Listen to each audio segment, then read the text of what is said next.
Hello, everybody. Andrew Destin here with Jason Mackey. We're coming to you guys after the Pirates series against the Twins. Noah Heil's not with us this weekend. He's off on vacation, so we got Jason pinch hitting here on the podcast. Of course, you can check him out throughout the week on his podcast, but we're coming to you guys after Sunday's loss to the Minnesota Twins. We can just start there, Jason. Do we have to? I believe, unfortunately. Can't we just rewind or fast forward? Anyway. Yeah, 11-5 loss. Ben Heller making his second appearance of the season for the Pirates, and after one that was a big challenge, where he gave up 5 earned runs against the Dodgers, it was worse this time around. The Pirates bullpen was pretty beat up just after the bullpen game on Saturday, and it was a challenge certainly for Heller today in the 10th, where they just kind of let him out there to dry. Yeah, I mean. Ben Heller should not be a part of this team very soon. I'm really not inclined to make this loss about Ben Heller. I'll make this loss about there was a stupid call in the first inning. We can criticize that. We might get into that, whatever. Jared Jones, by and large, pitched well. He steadied himself. I think it's about a couple things. One, Derek Shelton can be criticized with his short bullpen of pulling him out after 84 pitches. At the same time, you can look at their bullpen and say it's probably not deep enough. I think the back end is very good. I'm sorry if I'm regurgitating a story that somebody might be working on, but no, like David Bednar, Aroldis Chapman, and Colin Holderman have been excellent. But I would argue this, and I actually did argue this in a column this morning, that like they need more relief. They need more guys for when they're unavailable. They just need more than like Luis Ortiz or Carmen Mlodzinski occasionally. Like the bullpen is not deep enough. Yeah, no, it's certainly been a challenge. And, as much as the back end has started to show what it's capable of, like another nice outing from Aroldis Chapman today in relief, he's starting to come into his own. David Bednar riding a 12-save streak, I believe it is, in a row. And Colin Holderman's been great. Those were 3 guys that we kind of perceived to be strengths of this unit. The rest of it, really, it's been a rotating cast of characters. Part of that is injury. Part of that is just lack of performance. And it's certainly a sore spot for this Pirates team. But one thing that is trending in the right direction is Rowdy Tellez. I know you just had a chat with him down in the clubhouse. This guy, who's had a great June so far. What did you kind of gather from that conversation? So really interesting. One of the ways that he got right, and there were several of them, was meeting with a guy named D. Brown, who is his youth baseball coach. Somebody he's known for like 20 years, was the scout that drafted him. Just a long-time relationship, and they had some really honest conversations. One of them was about handling the booing and how Rowdy felt emotionally and what his coach challenged him to do and think about. So I'm going to write about that. I thought it was a very mature thing. I tweeted something to this effect, and you and I were talking about this before we started recording. And I really do think Rowdy Tellez handled all of this impeccably well. He did not play baseball well. Understand the differences, but like a total pro, was accountable, was not a jerk about it, continued working hard, continued, to be a good teammate. You can't not respect that. And now he's starting to play well, and it's a great storyline for the Pirates for in June, whatever. Like, just fun to watch. Yeah, and how about the sight on Saturday, right? It's a home run to put them ahead. The response from the crowd base on that flip side too. That was a moment. And Charrington said as much on his show. Various people throughout the clubhouse. I know Connor Joe had a conversation with him about how it's difficult to watch a teammate, a guy that you're rooting for, go through all that negativity and then to be cherished in that way. In terms of moments at PNC Park that I've at least seen in person, that was certainly one of the more memorable ones for me. Yeah, no doubt. And I was not at the game yesterday. I came in for Charrington, then I came home. I had a kids' t-ball game and a hockey game as well. And I'm like watching on my phone and watching these videos. Like, I'm getting teary-eyed watching Rowdy. Like, I'm dead serious. Just because, the work that he's put in. How emotional these guys can be. And I don't mean that like overly emotional. I mean, like, they're real people. Mm-hmm. We on this side of the fence see that. You see them beaten up and you see them celebrating, and you see a different side of it where fans on Twitter don't necessarily see that. And I understand why you get mad because a guy plays baseball poorly. That's fine. People should be allowed to react to however they want to react. But, they're not robots. They have feelings. They have families. So anyway, I've spent a lot of time talking to Rowdy. We've had it out a few times, and that's okay.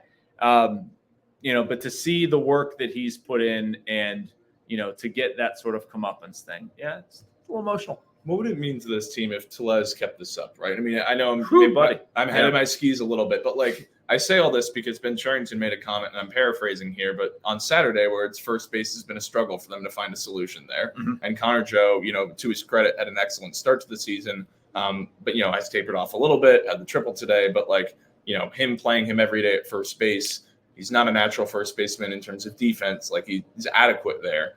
I say all of that to say that if Tellez could keep this going, if the two of them can complement each other and provide a solid platoon, I mean, that feels like that would be as impactful an addition as getting somebody via trade. You know what? Yes, I agree with you. And you know what else I think about, Andrew, is the outfield needs a bat. Yeah. They need an improvement there. It's not good enough. I think if you look at WRC plus, OPS, they're among the worst in the league. I think only 3 teams going into today were worse than the Pirates in those 2 categories. Well, all of a sudden, if Rowdy clicks at first, you can take Connor Joe and put him in the outfield. And that's an immediate upgrade over anything they have. I mean, I am very worried about Jack Suwinski, what's going on with him. To me, it looks like another stint in the minors is necessary. Michael A. Taylor's been good defensively, but has not added much with the bat. To me, Rowdy is a very capable defender, had actually made 2 plays that I ended up highlighting. One was to save O'Neal Cruz on a play by Byron Buxton in the first, and then starting that double play it wasn't a double play. I'm sorry, and it ended up being a fielder's choice. But anyway, he's a solid defensive first baseman, and like you said, it's basically a trade deadline acquisition without actually doing anything. Yeah, so certainly something to monitor is what they get from Tellez, but you bring up Suwinski, and I kind of want to extrapolate this to a conversation. Yeah. Player development was something that was very keen of the conversation topics with Ben Cherington about a guy like Suwinski, about a guy like Henry Davis, and how the gap between AAA and MLB, a lot of people will tell it's as large as it's ever been. And I think we're seeing a little bit of that with Suwinski and Davis, but what's your take on the notes that both Shelton and Cherington had to say about player development, and maybe about those 2 guys in particular? Yeah, that was an interesting rabbit hole we all went down yesterday, huh? Just about they're not alone. There are a lot of young players struggling throughout Major League Baseball right now, and they are most certainly struggling. The Henry at bat today that started they're inning there in the 5th, gets the 2-out walk. I like that at bat, but other than that, there really wasn't much. And Suwinski just looks so caught in between. 0 for 3 with a walk today, 2 strikeouts. They sent him down to make more consistent contact and rework some things mechanically, and then all of a sudden they bring him back up here. I think before he was ready, more out of need. I guess I understand it, but I'm looking at a player, or I've looked at a player with Jack being up here that I just don't think whatever adjustments he was making, they did not take. I don't think you're doing the best thing for him. I don't think it's the best thing for the team. I mean, give Matt Gorski a chance. Yep. If that's the byproduct, then, I hate to be mean about this, but like, I don't really need to keep Ben Heller on the roster. There's some other things there if I need to create a 40-man spot.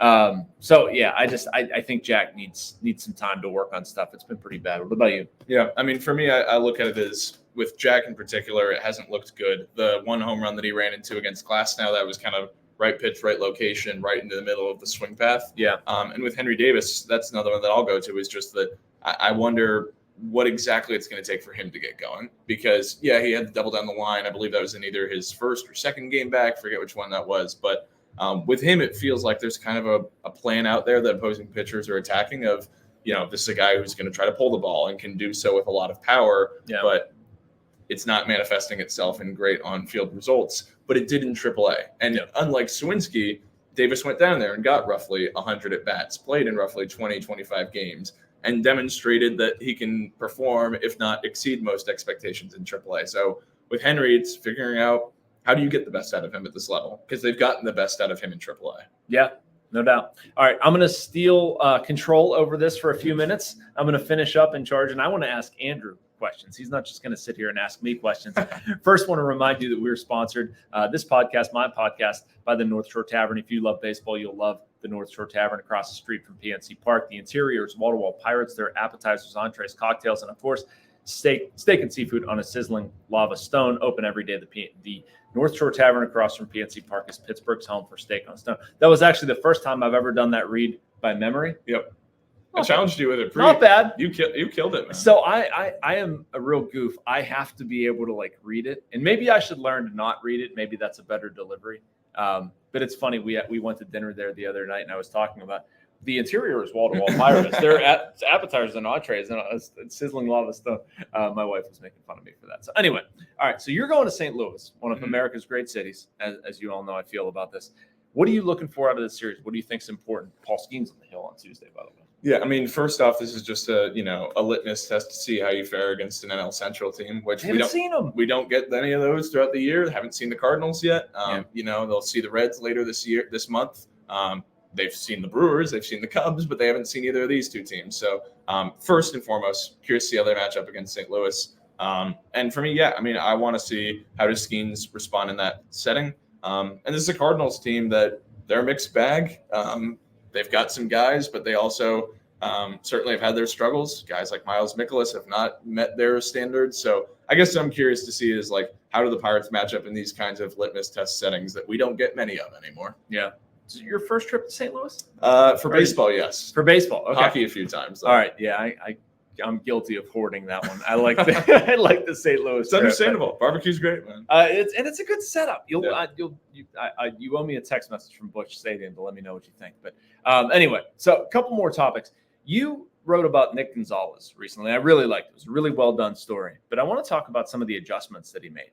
What stood out to you? What stands out to you about stuff Nick has done at the plate? Yeah, I think with me, it's that he's able to actually recognize pitches better than he did last year, and maybe not recognize, maybe not recognize, but adjust to how he's recognizing them. So last year, his whiff rate was really high, and that was because I felt like he was pretty predetermined with each pitch of I'm seeing this, I'm hunting this location or this speed, and I'm going to react to it. I'm going to swing or I'm not going to swing. But now it feels like it's more malleable, that based on where his setup is, where his hands are, how his bottom half is working, that he can adjust to location a lot better, specifically with the inner half. And what are we seeing? He's spraying the ball to left field a ton. And that was not something we saw a lot of last year. It was a lot of staying with the pitch, going up the middle or the opposite field, which to his credit is a good approach, but it feels like he's on time more. I just think the timing we're seeing that manifest in the way that he's set up. That's what's really stood out to me. What about you? Do you think that's why he's able to contact pitches more out of the zone? I think so. Yeah. And it's also, he's just aggressive. Like he's not a guy who's going to take a million walks. He's hunting pitch. And if he's getting what he's expecting, it feels like he's more on time for it. And he's willing to go outside of the zone and react to it. Yeah. Interesting. All right. That's all I had. Do you have anything else? No, man. I'm good on my end. I'm just going to have to send you some photos of barbecue in St. Louis, I guess. Yes, you do. So what is there? Sugar Fire? Sugar Fire is near the hotel that you should be staying at. I think you're staying at. We'll see. It's right. It's by the Blues Museum, which is also fun. And then the place Salt and Smoke is across the way. Done Sugar Fire. Haven't done Salt and Smoke. Okay. That's happening this trip. All right, let's go. Send me pictures. I love some bourbon and barbecue in St. Louis. And yeah, I'm going to live vicariously through Andrew. So I think that does it. Yeah. Stay tuned. Stay tuned for photos and stay tuned for the next podcast. We'll catch you guys again next time.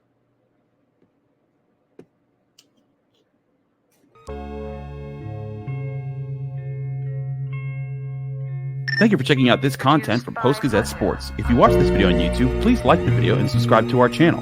For all of the sports coverage the Post-Gazette has to offer, visit post-gazette.com.